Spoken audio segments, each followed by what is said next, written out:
जय श्री हरि विष्णु, जय रमा रमा देवी। भाइयों और बहनों, कार्तिक मास का हर दिन भगवान विष्णु की भक्ति के लिए अनमोल होता है और इसी कार्तिक मास के शुक्ल पक्ष की एकादशी को कहते हैं रमा एकादशी। यह वह पावन तिथि है जब स्वयं माता लक्ष्मी जी का आशीर्वाद भगवान विष्णु के साथ मिलकर भक्तों पर बरसता है। जो कोई भी इस दिन श्रद्धा से उपवास रखे, कथा सुने और प्रभु विष्णु का नाम जपे, उनके जीवन से पाप, दुख और दरिद्रता ऐसे मिट जाते हैं जैसे सूर्य निकलने पर अंधकार।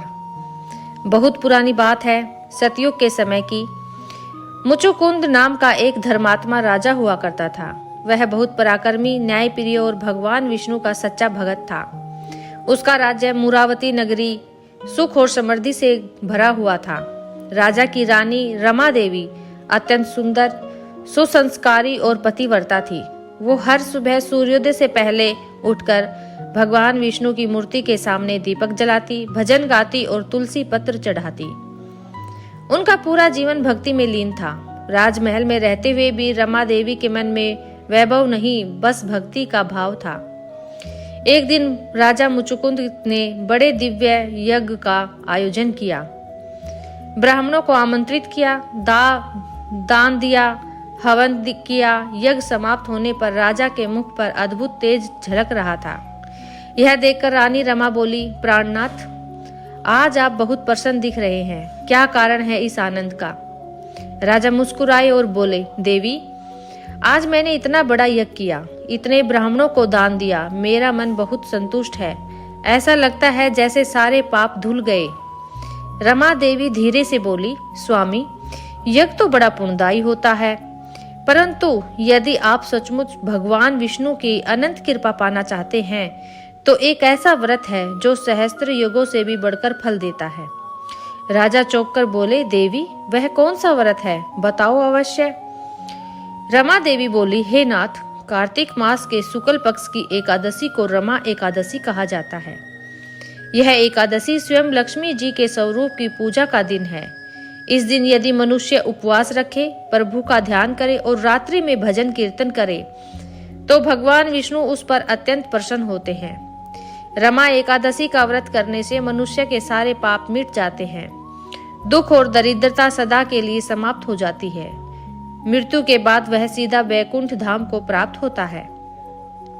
राजा मुचुकुंद के हृदय में ये वचन ऐसे उतरे जैसे सूखी धरती पर पहली वर्षा की बूंद। उन्होंने उसी क्षण निश्चय किया, मैं यह व्रत अवश्य करूंगा। रमा एकादशी के दिन राजा ने स्नान कर भगवान विष्णु की पूजा की। उन्होंने धूप, दीप, पुष्प, तुलसी पत्र और पंचामृत से श्री हरि का अभिषेक किया। फिर वे पूरे दिन उपवास करते हुए भगवान के नाम का जाप करते रहे। ओम नमो भगवते वासुदेवाय, ओम नमो नारायणाय। संध्या होते ही उन्होंने अपने महल में अनगिनत दीपक जलाए। रानी रमा ने स्वयं भगवान विष्णु के चरणों में पुष्प चढ़ाए और मधुर भजन गाए। पूरा राजमहल भक्ति की ध्वनि से गूंज उठा। रात्रि में दोनों पति पत्नी ने श्री हरि की कथा सुनी और भजन गाए। व्रत के प्रभाव से उनका मन अद्भुत शांति और आनंद से भर गया। कुछ समय बाद जब राजा मुचुकुंद का शरीर त्याग का समय आया, तब विष्णु दूत स्वर्ण विमान लेकर स्वयं आए और बोले, राजन, रमा एकादशी के व्रत के प्रभाव से तुमने सारे पापों से मुक्ति पा ली है। अब वैकुंठ धाम चलो, जहां सदा सुख, शांति और हरि सानिध्य में रहना। राजा और रानी ने हाथ जोड़कर भगवान विष्णु का स्मरण किया और दिव्य शरीर धारण कर वैकुंठ धाम पर चले गए। उनके जाते ही आकाश से पुष्पों की वर्षा होने लगी। तभी आकाशवाणी हुई, जो भी भगत श्रद्धा और भक्ति से रमा एकादशी का व्रत करता है वह 100 अश्वमेघ यज्ञों और 1000 वाजपेयी यज्ञों का फल प्राप्त करता है। उसके घर में कभी दरिद्रता नहीं आती और माँ लक्ष्मी सदा निवास करती है। रमा एकादशी व्रत के विधि क्या है? दशमी की रात को ही सात्विक भोजन करे, किसी से कटु वचन न बोले। रमा एकादशी के दिन प्रातः स्नान कर पीले वस्त्र पहने और भगवान विष्णु की पूजा करे। श्री हरि के नाम का जप करे, रात्रि में दीपदान करे, द्वादशी को ब्राह्मणों को भोजन कराकर दान दे, फिर स्वयं भोजन करे।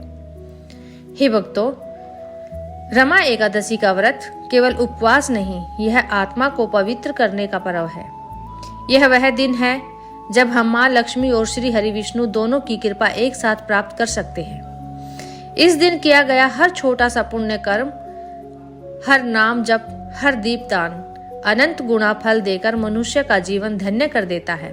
तो आइए इस कार्तिक मास में श्रद्धा से रमा एकादशी का व्रत करें, भगवान विष्णु का नाम जपे और जीवन को मंगलमय बनाए। अगर आपको यह कथा पसंद आई हो तो वीडियो को लाइक करें, भक्ति में डूबे अपने परिवार और मित्रों तक शेयर करें और चैनल भक्ति पेज को सब्सक्राइब करना न भूलें ताकि अगली दिव्य कथा सबसे पहले आप तक पहुंचे। जय श्री हरि विष्णु, जय मां रमा देवी।